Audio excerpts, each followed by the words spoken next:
Hello everyone, class 7th Heritage Math exercise 8.1 express in the simplest form. Question number 3A दिया गया है 2 whole 1/3 ratio 3 whole 2/5. यहाँ पे क्या है, फ्रैक्शन में दिया गया है रेशियोज को कंपेयर करने के लिए.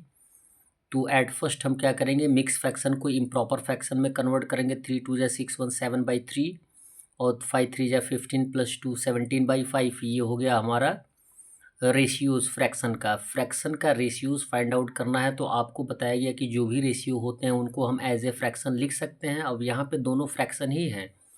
यहाँ पे हम लिखेंगे 7/3 बाई 7/5, यानी ये न्यूमरेटर हो जाएगा और ये क्या हो जाएगा, डेनोमिनेटर. इसको कैसे सॉल्व करते हैं, हमें डिवाइड करना होता है, यानी एक फ्रैक्शन के से दूसरे फ्रैक्शन में डिवीज़न करना होता है. जब डिवीज़न करते हैं तो हम डिवीज़न के स्थान पे इनटू का सिंबल लाते हैं. तो सेकंड फ्रैक्शन जो होता है इन्वर्स हो जाता है. 17/5 है तो 5/17 आ जाएगा. अब कोई रेड्यूसिबल नहीं है तो मल्टीप्लाई कर देंगे. 7 5 जा 35 एंड 17 3 जा 51. अब किसी एक नंबर से ये रेड्यूसिबल नहीं है तो रेशियो क्या हो जाएगा, 35:51. ये कंडीशन जो आपको दिया गया है इसको दूसरे क्वेश्चन में थोड़ा सा इलेबोरेट कर दे रहे हैं. आइए चलते हैं. क्वेश्चन नंबर बी में दिया गया है 3 whole 1/2 रेशियो 2 whole 1/4 इक्वल हो जाएगा. इम्प्रॉपर में कन्वर्ट करेंगे. 3 2 जा 6 1 7/2 एंड 2 4 जा 8 1 9/4.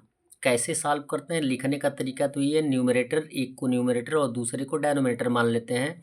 यानी 7/2 बाई कितना हो जाएगा, 9/4. यानी यहाँ बाई का सिंबल है, इट मीन्स क्या है, डिवीज़न का सिंबल. तो इसको हम ऐसे भी लिख सकते हैं 7/2 डिवाइडेड बाई 9/4. जब इंटू डिवीज़न के स्थान पे इंटू का सिंबल लाते हैं तो सेकंड एक्सप्रेशन या सेकंड जो टर्म होता है, जो फ्रैक्शन होता है, वो क्या हो जाता है, इन्वर्स हो जाता है. 9/4 है तो 4/9 आ जाएगा. तो 7/2 इंटू 4/9. अब कोई रेड्यूसिबल है, अगर रेड्यूसिबल है तो रेड्यूस कर सकते हैं, अदरवाइज मल्टीप्लाई करके भी रेड्यूस कर सकते हैं. 7 4 जा 28 और 2 9 जा 18. यहाँ पर भी आप रेड्यूस कर सकते थे. 2 1 जा 2 2 2 जा 4, ऐसे भी. और मल्टीप्लाई आपने कर दिया तो इसको रिड्यूस कर दीजिए. 14 2 जा 28 एंड 2 9 जा 18. अब किसी एक नंबर से दोनों रेड्यूसिबल नहीं है तो यहाँ पे आंसर आ जाएगा 14/9 और आंसर में एज ए रेशियो आ जाएगा 14:9. क्वेश्चन नंबर सी दिया गया है 1/4 ratio 1/6 equal. As a fraction हम लिख सकते हैं 1/4 में 1/6 से हमें डिवाइड करना है. इक्वल इसको एज ए डिवीज़न फॉर्म में ऐसे भी लिख सकते हैं 1/4 डिवाइडेड बाई 1/6. इंटू का सिंबल लाएंगे तो ये इन्वर्स हो जाएगा. सेकंड फ्रैक्शन या सेकंड रेशनल नंबर 1/4 इंटू 6/1 हो जाएगा. 1/6 है 6/1. अब मल्टीप्लाई कर देंगे. अगर रेड्यूस होता है तो रेड्यूस करके लिख सकते हैं, मल्टीप्लाई कर सकते हैं, अदरवाइज मल्टीप्लाई करके रेड्यूस कर दीजिए. 6 1 जा 6, 4 1 जा 4. अब इसे रेड्यूस कर देंगे. 2 3 जा 6 एंड 2 2 जा 4.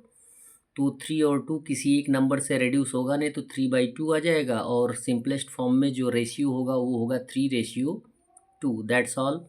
वीडियो को लाइक करें और चैनल को सब्सक्राइब करें. धन्यवाद.